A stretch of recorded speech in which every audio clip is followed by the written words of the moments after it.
என் நண்பர் ஒருவர் ரொம்ப கவலையா இருந்தாரு. என்னன்னு கேட்டேன். அதாவது அவர் குடும்பத்துல அவருடைய மனைவிக்கு 7.5 சனி நடக்குதாம். பையனுக்கும் 7.5 சனி. இப்ப வரப்போற சனி பயிற்சியில இவருக்கும் 7.5 சனி ஆரம்பிக்குது. ஆக குடும்பமே சனியோட பிடிக்குள்ள இருக்குமே சார், எப்படி நான் சமாளிக்க போறணும் தெரியலையே அப்படின்னு ரொம்ப கவலையா இருந்தாரு. நம்ம கவலைப்பட வேண்டிய அவசியமே இல்லை. ஏன்னா என்ன கவலைப்பட்டாலும் நடப்பது நடந்துதான் தீரும்.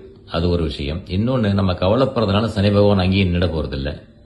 இல்ல ஒரு 3 கட்டம் ஜம்ப் பண்ணி போயிடவும் போறதில்ல. அவர் பாட்டுக்கு 2.5 வருஷத்துக்கு ஒரு முறை ஒரு ராசியில மூவ் ஆகிட்டே தான் இருப்பாரு. நாம இந்த சனி 7.5 சனி காலத்துல 7.5 சனி, அஷ்டம சனி, அர்த்தாஷ்டம சனி, இந்த மாதிரி எந்த சனி வந்தாலும் சரி, அந்த காலத்துல செய்ய வேண்டியதெல்லாம் ஒண்ணே ஒண்ணுதான். நம்முடைய நடவடிக்கைகளை பற்றி நேர்மையா வச்சுக்கணும். முடிந்தவரை ஏழை எளியவர்களுக்கு உதவி செய்யணும். எளிமையாக இருக்க பழகிக்கணும். அப்புறம் குலதெய்வ வழிபாடு கடைபிடித்து அதோடு பிள்ளையார் வழிபாட்டையும் ஆஞ்சநேயர் வழிபாட்டையும் தவறாமல் நாம் செய்து வந்தால் 7.5 சனி நம்மை எந்த விதத்திலும் பாதிக்காது.